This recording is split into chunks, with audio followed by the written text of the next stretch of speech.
الحمد لله نحمده ونستعينه ونستغفره ونؤمن به ونتوكل عليه ونعوذ بالله من شرور أنفسنا ومن سيئات أعمالنا من يهد الله فلا مضل له ومن يضلل فلا هادي له نشهد أن لا إله إلا الله وحده لا شريك له ونشهد أن سيدنا ونبينا ومولانا محمدا عبده ورسوله صلى الله تعالى عليه وعلى آله وأصحابه وأتباعه وأزواجه وذرياته وبارك وسلم تسليما كثيرا كثيرا أما بعد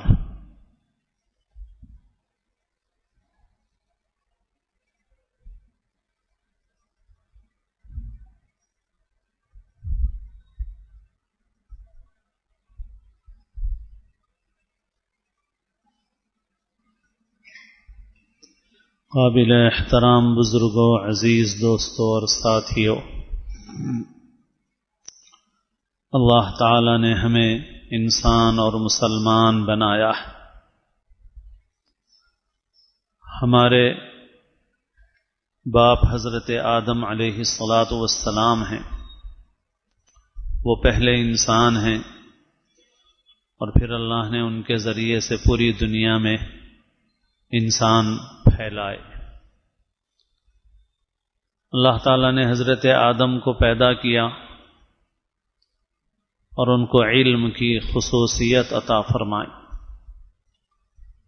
اس وقت کی برگزیدہ مخلوق فرشتے جو اللہ کی کوئی نافرمانی نہیں کرتے، ان کو جب یہ معلوم ہوا کہ ایک ایسی مخلوق پیدا کی جا رہی ہے جس کے اندر نافرمانی کی صلاحیت بھی ہے، انہوں نے اللہ سے عرض کیا کہ پروردگار، آپ ایک ایسی مخلوق کیوں پیدا فرما رہے ہیں جبکہ ہم آپ کے فرما بردار ہیں، آپ کی عبادت، تسبیح، تقدیس میں لگے ہوئے رہتے ہیں۔ تو اللہ تعالیٰ نے فرمایا کہ میں وہ جانتا ہوں جو تم نہیں جانتے۔ پھر اللہ نے حضرت آدم کو پیدا کرنے کے بعد فرشتوں کے سامنے حضرت آدم کو اللہ تعالیٰ کی طرف سے پیش کیا گیا، اور حضرت آدم کی ایک خصوصیت دکھائی گئی، وہ خصوصیت تھی علم کی۔ اللہ نے حضرت آدم کو کچھ سکھایا، کیا سکھایا اس کی پوری تفصیل اللہ ہی جانتا ہے۔ قرآن مجید کے الفاظ میں وَعَلَّمَ آدَمَ الْأَسْمَاءَ كُلَّهَا، اللہ نے سارے نام الاسماء سکھائے۔ پھر اللہ تعالیٰ نے فرشتوں سے کہا کہ ان چیزوں کے متعلق تم بتاؤ، تو فرشتے نہیں بتا سکے۔ علماء کہتے ہیں کہ حضرت آدم کو یوں سمجھیے، سمجھانے کے لیے جیسے کلاس لی جاتی ہے، تو کلاس میں بچے ہوتے ہیں، تو کچھ بچے مضمون کو جلدی سیکھ لیتے ہیں، اخذ کر لیتے ہیں، کیچ کر لیتے ہیں، کچھ نہیں کر پاتے۔ تو گویا اس کلاس میں تو فرشتے بھی تھے، مگر فرشتے اس کو اخذ نہیں کر سکے، لے نہیں سکے۔ فرشتوں نے معذرت کی کہ پروردگار، جس علم کی صلاحیت آپ نے ہمارے اندر رکھی ہے اس کے سوا اور کچھ نہیں ہے، اس کا جواب ہم تو نہیں دے سکتے۔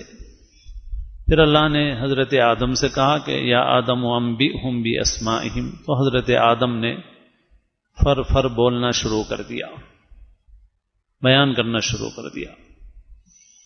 پھر اللہ تعالیٰ نے فرشتوں سے کہا کہ کیا میں نے تم سے نہیں کہا تھا کہ میں ساری غیب کی باتیں جانتا ہوں، جو کچھ تم چھپاتے ظاہر کرتے ہو سب کو میں جانتا ہوں، میں نے اسے حکمت اور مصلحت سے پیدا کیا ہے۔ تو غرض یہ کہ حضرت آدم کی جو خصوصیت اللہ نے بتائی وہ ہے علم۔ ایک انسان ہونے کی حیثیت سے ہمارا تمغہ امتیاز علم ہے۔ اگر علم نہیں ہے تو گویا انسان نہیں ہے، پورا انسان ناقص ہے، مکمل انسان نہیں۔ پھر اللہ نے ہمیں مسلمان بنایا، اور آخری نبی حضرت محمد مصطفیٰ صلی اللہ علیہ وسلم کی امت میں پیدا فرمایا۔ دنیا ایک لمبی مدت سے انتظار میں تھی آخری پیغمبر کے۔ آخری پیغمبر آئے، ان پر سب سے پہلی وحی نازل ہوئی تو اس میں علم کا حکم ہے، اور پہلا لفظ ہی علم سے متعلق ہے، اور پہلی وحی میں صرف دو ہی باتیں ہیں، اور جو اس میں بھی مرکزی بات ہے وہ ہے علم کی، اور دوسری بات ہے اپنا رشتہ اپنے رب سے، اپنے خالق سے جوڑنے کی۔ اقرأ بسم ربک الذی خلق خلق الانسان من علق اقرأ وربک الاکرم الذی علم بالقلم علم الانسان ما لم يعلم۔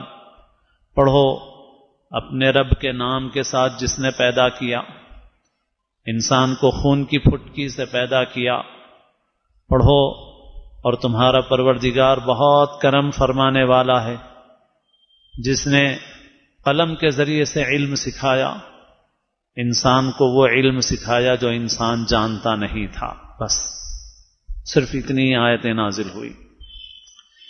اس میں نماز کا حکم، روزے کا حکم، حج زکوٰۃ کا حکم، جہاد قربانی کا حکم، کوئی حکم نہیں ہے اس میں بار بار جو بات کہی گئی ہے وہ علم کی بات کہی گئی ہے، اور اپنے رب سے رشتہ جوڑنے کی بات کہی گئی ہے۔ خالق سے، رب سے تمہارا تعلق ٹوٹنے نہ پائے۔ علم اس طرح سے ہو کہ علم کا رشتہ، انسان کا رشتہ خدا سے جڑا رہے، بس اتنی ہی بات۔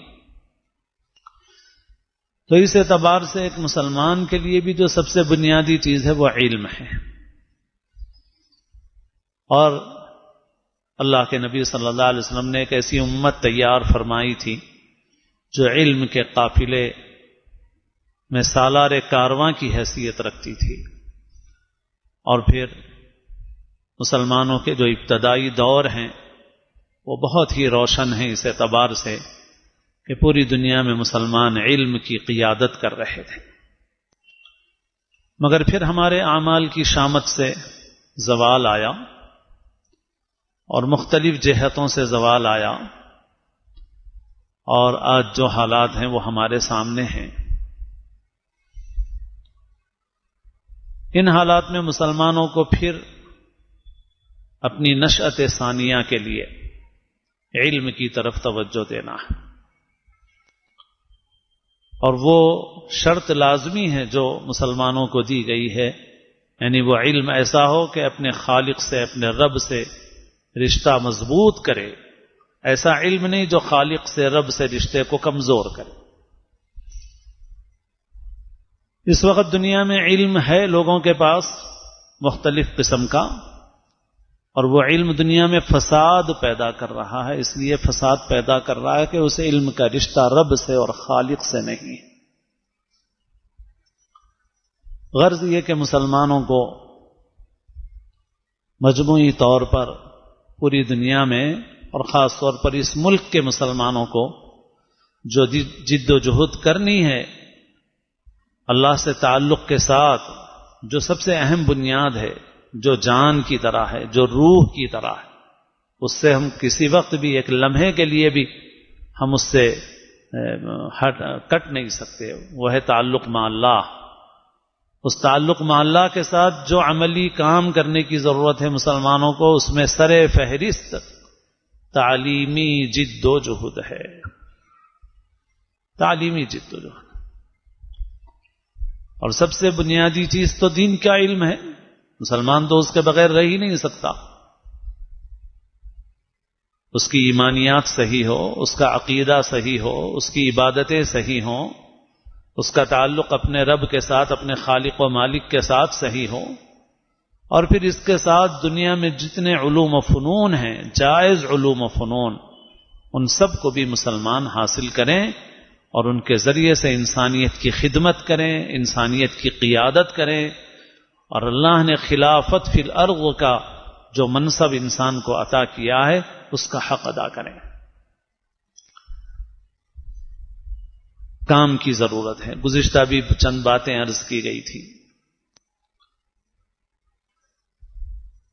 تو جو کام کرنے ہیں بھئی تعلیمی جد و جہد کا کام ہے، دینی تعلیم کی اہمیت سب کے نزدیک مسلمہ ہے، مگر عملی اعتبار سے دیکھا جائے تو ہماری دینی تعلیم اتنی کمزور اور برائے نام ہو گئی ہے کہ وہ ہمارے بچوں کے، ہمارے بچیوں کے ایمان کو بچانے کے لیے کافی نہیں ہے۔ صرف ناظرہ قرآن، چند صورتوں کا حفظ، نماز کا آ جانا ان کے دین ایمان کو بچانے کے لیے کافی نہیں۔ لہذا دینی تعلیم میں ہم اس پر توجہ کریں کہ ہمارے بچوں کا ایمان بنے، عقیدہ بنے، جذبہ بنے، اور یہ بات بار بار عرض کی جاتی ہے آپ کے سامنے۔ اور دنیاوی علوم و فنون میں بھی پیچھے نہیں رہنا ہے، مگر مسلمانوں کا حال اس معاملے میں اچھا نہیں ہے۔ ہم سے بڑی بڑی عمر کے لوگ موجود ہیں، لیکن ہم نے بھی اس عمر میں جو حالات دیکھے ہیں، ہمارے بچپن میں غیر مسلموں میں وہ لوگ جو چھوٹی ذات کے سمجھے جاتے تھے، جن کی بستیاں گاؤں میں بھی، جن کے محلے الگ ہوتے تھے، جو چپل پہن کے کسی کے سامنے بات نہیں کیا کرتے تھے، آج افسوس یہ ہے کہ دنیاوی تعلیم میں وہ آگے ہیں اور مسلمان پیچھے ہیں، مسلمان پیچھے ہیں۔ ایک قبیلہ، قبائلی ایک طبقہ ہے لمباڑا، نام ہے ان کا، تعارفاً عرض کر رہا ہوں۔ ہمارے بچے تو اب جانتے بھی نہیں ہیں، ہمارے بچپن میں تو ہم بہت دیکھتے تھے ان قبائلی عورتوں کو جو لال کپڑے جس پر کانچ کے ٹکڑے لگے ہوئے رہتے تھے وہ پہنی ہوئی رہتی تھی، محنت مزدوری کرتی تھی۔ ہمارے شہر میں بھی جگہ جگہ ہوتی تھی، ریاست میں اور اطراف کی ریاستوں میں۔ اب کہیں اضلاع وغیرہ میں کہیں کہیں ایک آدھ خاتون نظر آ جاتی۔ اب انہوں نے عام لباس اختیار کر لیا ہے، صرف محنت مزدوری کرتے تھے، تعلیم کے معاملے میں زیرو تھے بالکل۔ لیکن افسوس یہ ہے کہ آج مسلمان پیچھے ہیں اور وہ دنیاوی تعلیم میں مسلمانوں سے بہت آگے ہیں۔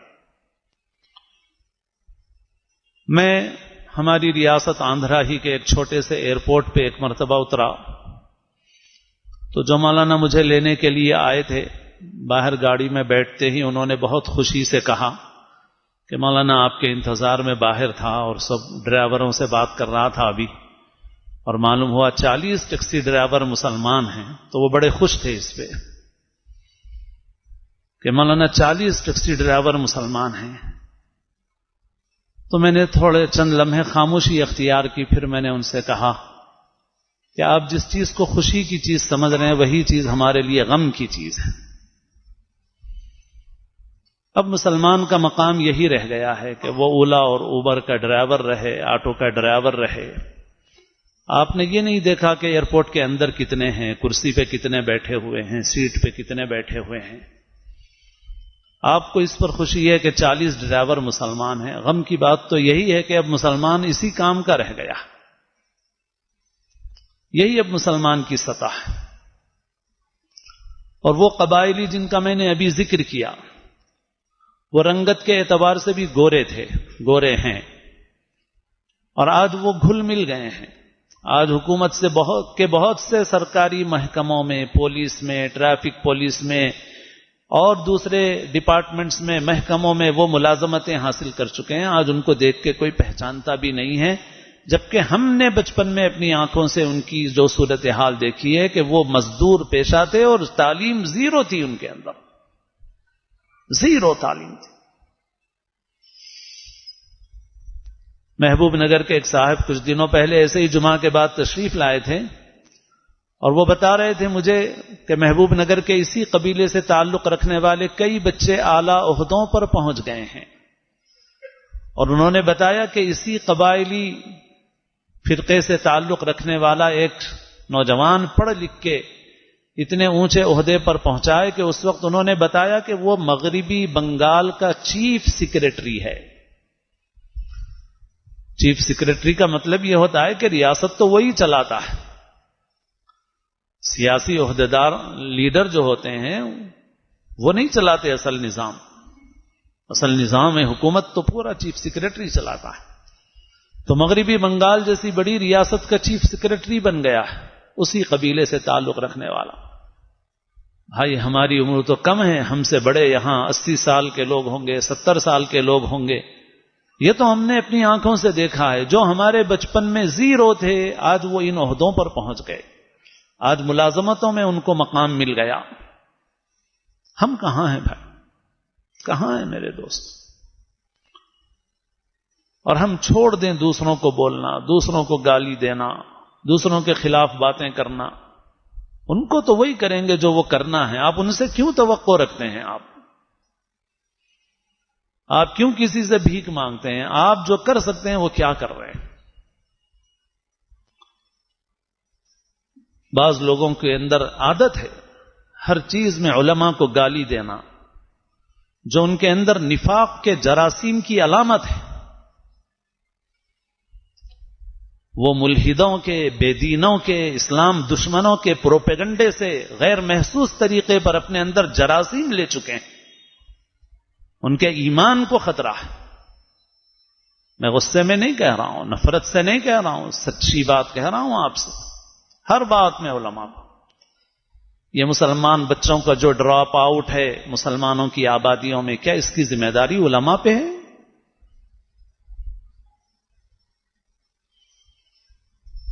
یہ مسلمان بچے پہنچتے بھی نہیں ہیں 10ویں جماعت تک، اور بمشکل پہنچ کے کسی طرح نکال لیتے بھی ہیں تو کسی صلاحیت کے نہیں ہوتے. ایک نوجوان کالج میں کام کرنے والے کچھ عرصے پہلے مجھ سے بولنے لگے کہ ہمارے کالج میں ایک ذمہ دار غیر مسلم آ گئے ہیں اور دعا کیجئے، میں مسلمان بچوں کی مدد کرتا ہوں مگر ان کی وجہ سے بڑی رکاوٹ ہو رہی ہے. تو میں نے کہا کیا مدد کرتے ہیں آپ مسلمان بچوں کی؟ تو کہا کہ میں امتحان میں پاس ہونے کے لیے ان کی مدد کرتا ہوں. کیا مدد کرتے ہیں؟ چیٹنگ کروانے میں. تو میں نے کہا میں ہاتھ جوڑتا ہوں، یہ مدد نہیں ہے، یہ اپنے پاؤں پر کلہاڑی مارنے کے برابر ہے. میں نے کہا کبھی ان بچوں کو کہیں جمع کر سکتے ہو تو جمع کر کے سمجھاؤ ان کو. میں ایک اسکول کے جلسے میں گیا، اس علاقے کے ایم ایل اے بھی وہاں موجود تھے انعام دینے کے لیے تقریب میں. تو لڑکا ایک تھا جو 10ویں جماعت میں ٹاپ تھا اور لڑکیاں شاید 10-15 کچھ تھیں. تو ایم ایل اے صاحب نے جا کر کے خواتین میں دیا. میں نے اسٹیج پہ اس لڑکے کو انعام دیا.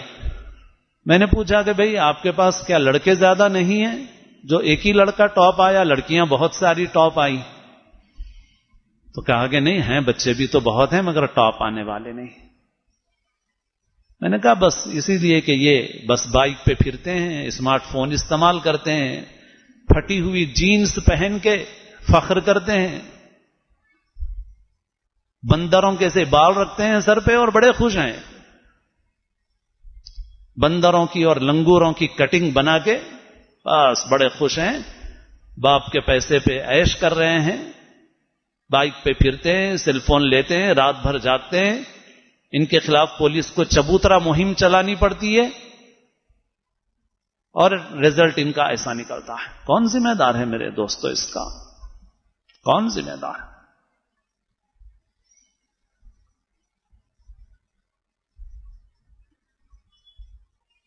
ہم کو بہت فکر کرنے کی ضرورت ہے. کیا کر سکتے ہیں ہم عملی کام کریں. بچوں کو اپنے اطراف میں، اپنے خاندان میں اسپانسر کیجئے، ذمہ داری لیجئے، ان کی نگرانی رکھیے، ان کو تعلیم میں آگے بڑھائیے. اور آپ لے جا کے کتنا ہی رفاہی کام کریں. میں اس وبا کے دوران بھی یہ سوچ رہا تھا اور بتا بھی رہا تھا بعض ساتھیوں سے، آپ کروڑوں روپے کا غلہ تقسیم کر دیں، ٹھوس فائدہ نہیں ہے. آپ کسی بچے کو تعلیم میں بڑھا دیں، یہ ٹھوس فائدہ ہے.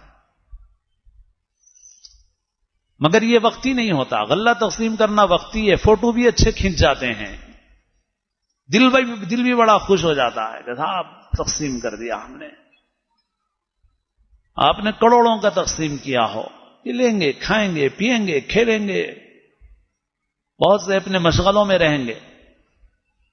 آپ برسوں ان کے پیچھے لگے ہوئے رہے، آپ نے ان کو فالو کیا، آپ نے ایک اسکول چلایا، آپ نے ادارہ چلایا، آپ کے کچھ بچوں کو اسپانسر کیا، آپ نے ایک طویل جد و جہد کی اور آپ نے اس کے اوپر خرچ کیا، آپ نے چند بچوں کو تیار کیا، آپ نے اس پورے خاندان کو کھڑا کر دیا، آپ نے ٹھوس کام ہے۔ مگر اس ملت کے اندر وقتی کاموں کا جوش بہت ہے، جو لمبی مدت والے کام ہیں ان کا جذبہ، اس کی صلاحیت نہیں ہے اس امت کے اندر۔ قوت فکر و عمل پہلے فنا ہوتی ہے، پھر کسی قوم کی شوکت پہ زوال آتا ہے۔ وہ مستقل کام کی صلاحیت نہیں ہے اس امت میں، وقتی سب ہیں اس میں۔ میں بولوں گا کہ جو نوجوان علماء ہیں ان کی طرف میرا رویہ سخن ہے، میں کہتا ہوں ان کی بھی صورتحال ایسی ہے۔ وقتی کاموں کا جوش جذبہ، جلسوں کا جوش جذبہ بہت ہے، لیکن عملی کاموں کا جوش جذبہ وہ نہیں ہے۔ اس کے اندر ایک صلاحیت ہونی پڑتی ہے، لمبی مدت تک محنت کرنا پڑتا ہے۔ ہتھیلی پہ سرسوں اگتا ہوا نظر نہیں آتا، وقتی طور پہ نتیجے نظر نہیں آتے، مگر قوموں کو کامیابی انہی محنتوں سے ملتی ہے، انہی محنتوں سے۔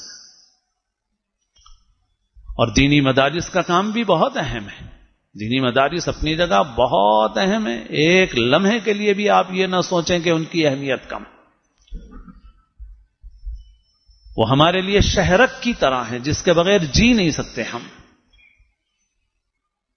اب آپ دیکھیں کہاں صحیح ہے کام، آپ اس کی مدد کریں، اس کا ساتھ دیں، اور پھر دنیاوی علوم میں بھی اپنے بچوں کو آگے بڑھانے کی فکر کریں، اس کے لیے کوشش کریں، محنت کریں، کام کریں، اس کی ضرورت ہے۔ اپنے شعور پیدا کرنا چاہیے۔ بہت سے مسلمان ایسے ہیں شعور نہیں ہے بالکل، اور اس کورونا کی وبا نے بھی ایک نقصان بڑا پہنچا دیا ہے۔ بہرحال کیا کہیں، کچھ کہنے کی صورتحال نہیں ہے۔ دجالی پروپیگنڈے کے اتنے شکار ہیں ہم کہ ہماری اس ریاست کے ہیلتھ ڈپارٹمنٹ کے ڈائریکٹر کا ہر دوسرے دن بیان آ رہا ہے کہ بلا خوف و خطر اپنے بچوں کو روانہ کریں، مگر ہم لوگ بھیجنے تیار نہیں ہیں۔ ہماری اکثریت بھیجنے تیار نہیں ہے۔ میڈیا نے، دجالی سازش نے اتنا اثر دکھا دیا کہ اب حکومت کے اعلیٰ ترین عہدیدار چیخ چیخ کے بول رہے ہیں کہ بلا خوف و خطر روانہ کریں، مگر 75% لوگ وہ ہیں جو یہ بول رہے ہیں کہ ہم بھیجنے کے لیے تیار نہیں ہیں۔ جسم خطرے میں نہیں پڑے ہیں بلکہ دین اور ایمان خطرے میں پڑا ہے۔ لوگوں کے ایمان پہ سوالیہ نشان ہے، کیسے مسلمان ہے، کیسا ایمان ہے ہمارا۔ اللہ اکبر۔ بہرحال میرے دوستو، تعلیمی میدان میں کام کرنے کی ضرورت ہے، جس سے جتنا ہو سکے کام کرو، اپنا پیسہ، اپنا وقت، اپنی صلاحیت ان کاموں کے اندر لگاؤ، اپنے اطراف کے لوگوں کی فکر کرو، ماحول بنانے کی فکر کرو، اور اس جد و جہد میں آگے بڑھو۔ یہ میری ہی بات نہیں ہے، ملت کے بہت سے سنجیدہ، درد مند، دانشور قائدین جو ہمارے ہیں، ان سب کا یہ کہنا ہے کہ ایک عرصے تک اس امت کو 1 پوائنٹ ایجنڈا اختیار کر لینے کی ضرورت ہے، اور وہ ہے تعلیم، تعلیم، تعلیم۔ اگلے 20 برس تک، باقی اتار چڑھاؤ آتے رہیں گے، وہ ہوتا رہتا ہے، اس سے اتنا گھبرانے کی ضرورت نہیں ہے۔ اللہ تعالی ہم سب کو صحیح سمجھ نصیب فرمائے، عمل کی توفیق نصیب فرمائے۔ اللہ ہم کو